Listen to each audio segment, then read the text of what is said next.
Yeah, okay. Came on this site on some chill shit, yeah. Yeah. Wanna do the jazz in the bed, everybody wanna.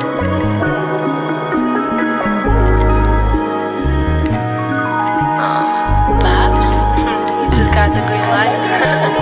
Everybody wanna know something about me. Everybody wanna come talk to me, but I'm good, I'm good. I'm good, I'm good. Everybody wanna know something about me. Everybody wanna come talk to me, but I'm good, I'm good. I'm good, I'm good. Good morning, everyone. Hello, early risers. Welcome to the first episode of this series called Rise with Reason.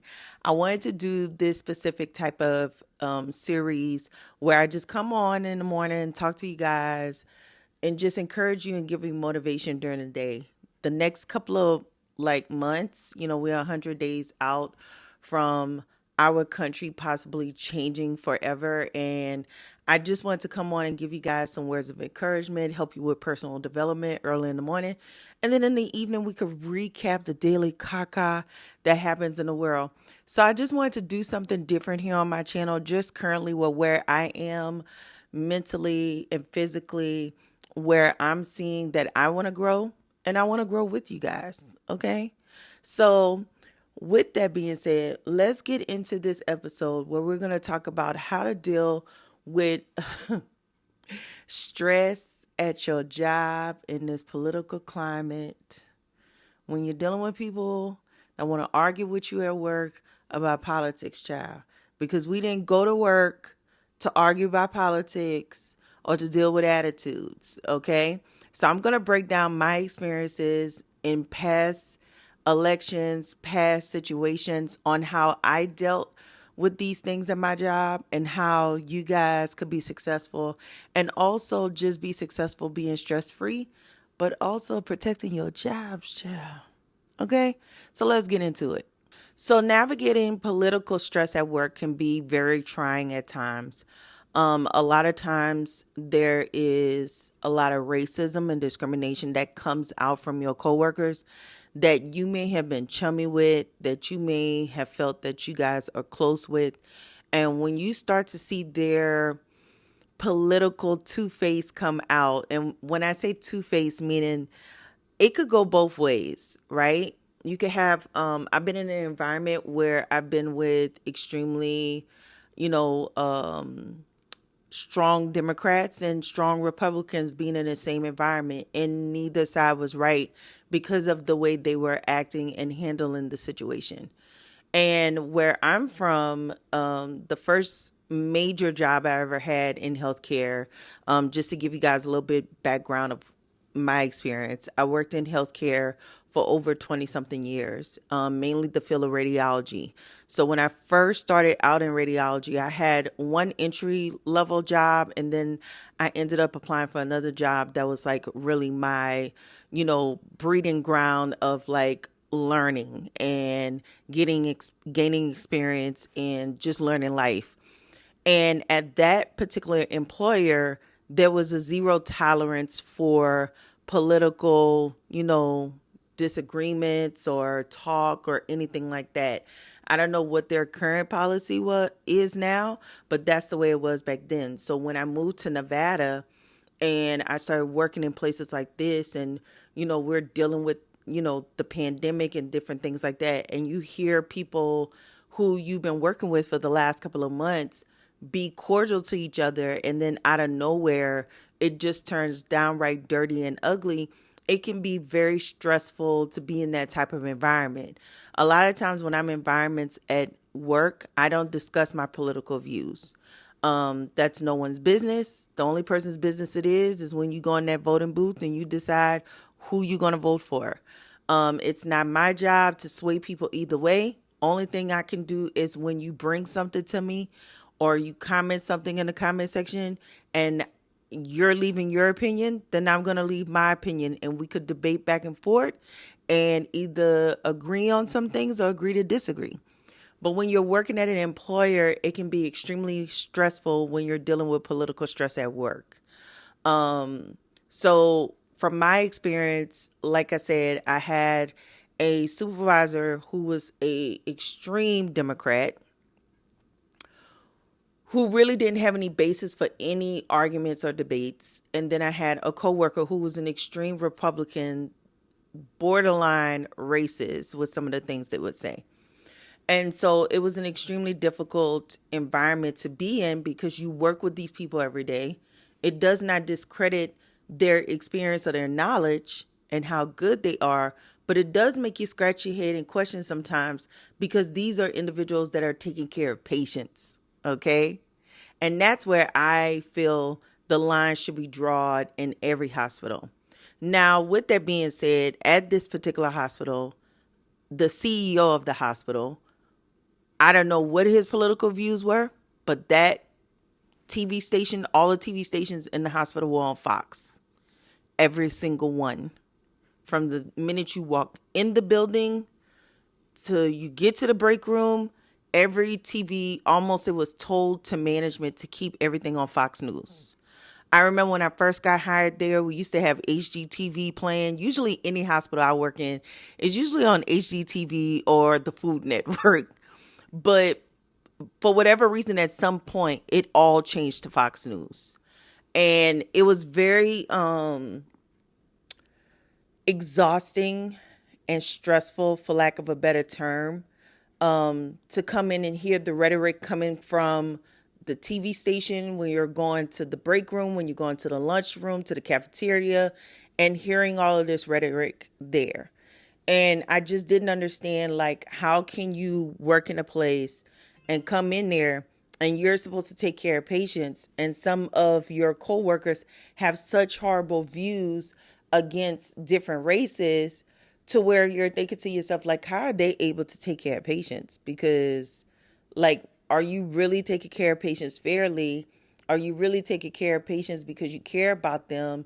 Or how can you actually care for someone in that manner and then have such vitriol coming from your mouth whenever there's some kind of debate or something going on in the department? So I just want to share with you guys what I did in order to protect my job and to protect myself from any kind of pushback or retaliation for not agreeing with whatever side. So the first thing I did for myself that I encourage you to do is to set boundaries. My boundaries were I do not talk about politics at work. The reason being is because a lot of times you may make a comment about something and that person might be like, oh, you must be a Democrat, or oh, you must be a Republican. That's none of your business what I am, what I vote. You don't know anything about me. I feel a lot of times there are not boundaries in the workplace. We become friends with our coworkers because we spend a lot of time with these people. A lot of times we're working in the hospital from like 7 a.m. to 7 p.m. So they're like our family. And the lines get crossed sometimes. And there needs to be a level of boundaries. So I would say going into this political, you know, realm, for lack of a better term, or space that we're in as a country, just don't discuss it with your coworkers. I just said boundaries. If they want to talk about Kamala, however they want to talk about her, that's fine by me, as long as it doesn't push the envelope of racism where I feel like you would be racist towards, a black or brown, Asian, Indian patient that would compromise their, well-being. Then at that point, I need to say something. But for the most part, I set boundaries. I'm not going to discuss it. I'm not here to correct you. I am not your mother. I am not the supervisor. I am not getting in no arguments with you behind politics. Because what damn fool I look like losing my job, being like Ice Cube on Friday, getting fired on my day off behind politics. A lot of people at work will try to entice you to say things where they could get you like fired because they may feel in their mind, with the words DEI being floated around, which I feel DEI means definitely earned it because I went to school like you did. I passed my boards just like you did. I gained the experience just like you did. So I don't understand. And a lot of times on the last job that I had, it was me and one other coworker who were the only two that worked both sides of the department. The job, everyone was hired to do both sides, but there were employees that didn't look like me, okay, that got to pick and choose that they weren't going to do either one of the sides. So a lot of times me and this other coworker who was a minority also, we got pushed to do both sides of the department and do double the work and get less the pay. One of the gentlemen that actually got paid the most out of us, he was the biggest, Trump supporter and would say the most heinous, discriminatory things, even towards our supervisor. So for me, I just form my boundaries. I'm not there to correct anybody. I'm not there to make you see what I see. I'm not there to change your views on who you want to vote for. But what I am here for is respect. So there's a level of boundaries that need to be put in place, that I respect you, you respect me. When you're in my presence, I'm not talking about politics. I'm not sharing my views. I'm not going to get baited into arguments that will cost me my job. Because those same individuals that are there like that think that you only got your job because of the way they deem and define DEI. Okay, they don't see it as I definitely earned it. They see it as my skin color. I'm a black woman, which usually I am the only black woman in cath lab or interventional radiology when I'm working at a particular place. I earned my spot. I earned where I am. My doctors love me. They love that I know how to do my job and take care of my patients and help them in procedures. So I could care less about what my coworkers think. And I think a lot of times we need to think about it from that aspect. What do our clients think? What do our customers think? What do our patients think? And what do our doctors think? If they don't have any issues with you, then you don't have any issues with your coworkers. Any issues your coworkers have, if it's not related to you doing your job, then nothing that they say should be able to affect you. So that's number one, forming boundaries. Number two, I would say get to know that policy book front and back. Okay. Because I feel in the next couple of weeks, we're like 100 days out from the election, and even post election until whoever gets sworn in. I just feel that it's going to be a lot of tests on people's jobs. They want a lot of y'all out of there. You know what I'm saying? A lot of people of color and, minorities that have positions, they feel we only got those positions off of the way we look or, the color of our skin or whatever the case may be. So they're going to be looking for ways to get you out of these jobs. And one of the things is going to be political stress. They're going to put the stress on you to the point you're going to snap. So if I were you, I would get extremely familiar with the policy and procedure book. I would get extremely familiar with your HR representatives, okay? And form relationships with these people and these individuals and get to know them and make your presence known in HR and start learning the handbook and learning if there's a policy of as in regards to political commentary or discussion at work, or what are the rules for those types of things. You need to know your policies and procedures and know when people go too far. Like I stated before, if a person is making extremely racist comments towards, Vice President Kamala Harris for running for, the Democratic Party, then you need to go and address that at HR, because those individuals, how do we not know they're treating our customers a certain way, our clients a certain way, our patients a certain way? So you need to go and make those discussions with HR. There's a lot of people that we work with that can't stand Kamala because they feel that she's DEI, she's uh half Asian, half black, like they'll say, heinous things about her. But then when we get in that room and it's time to take care of patient, they don't look at skin color. They look at taking care of that patient. So that's why I say you have to know the policies and procedures. You have to be keen on them actually, just because they say things about Kamala or they say things to you, that does not cross the line into patient care.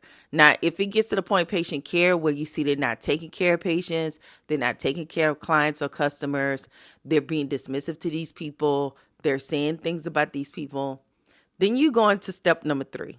So step 3 has been my tried and true best friend for the dawn of ages. And this has no discrimination towards race, because I've had black bosses be absolutely horrific to me. And I've had white bosses, Asian bosses, Indian bosses be amazing to me because they looked at my work ethic instead of my skin color or me being a threat to them. Now, I'm not saying all white bosses have been amazing. No. I've had one that wanted me, when I found out I was 4 weeks pregnant with Madison, they wanted me to go into a case with radiation for 3 hours for this case, being in close proximity to the machine and getting radiation. And it definitely was racially charged. Anybody else that wasn't black, because like I say, I'm majority of the time the only black girl in there, they would give them the red carpet, roll out the red carpet when they're pregnant. They can't touch nothing. They can't do anything. They don't give them a budget call. For me, it was like a switch turned on that they thought in their mind, just because I'm black, I'm going to get lazy because I'm pregnant. And that was far from the truth. So I'm not saying that like, oh, just my black bosses gave me trouble. I'm saying, I would say 2 out of the 3 gave me trouble. But I have had horrible white bosses. With that being said, the reason why I said this does not matter regardless of race or whatever, gender, whatever. Documentation. Documentation is your best friend. You document everything. Everything. Everything. When I worked at any job, if I had any issue with any coworker, I would document it in an email, send it to myself at home, and send it to myself at work. I would like send it that way, or just send it to myself at home. That way it's time stamped and it's date stamped and it's in my emails. And that way, whenever it's time to, like, if I got to pull all these emails of things that happen, I could pull all those emails on things that happen. It also works in a way of documenting things you do good at work. Document those things throughout the year so that way you could prove why you earned your raise. I didn't just get a raise because I'm black. No, I got a raise because I did my job. I earned it. So documentation is your best friend, okay? There have been many times I've been on jobs where bosses say horrible things to me. They text horrible things to me. They treat me a certain way.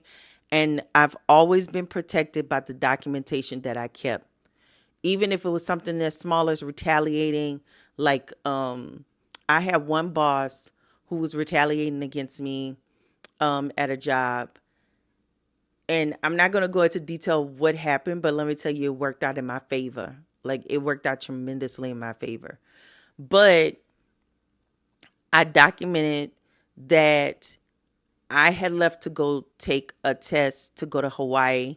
It was vacation. And you know how we need after the pandemic, you still needed to like take the vid test in order to go somewhere out of the country.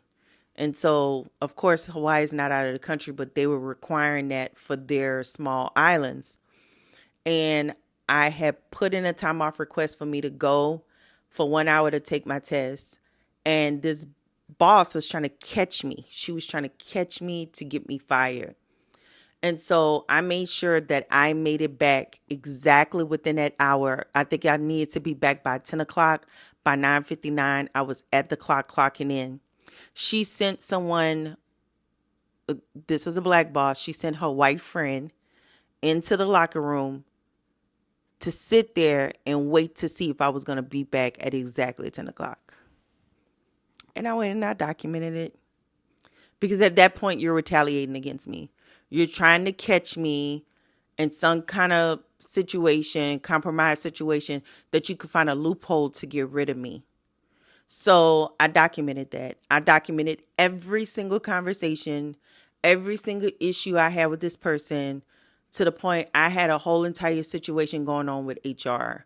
So I do not play.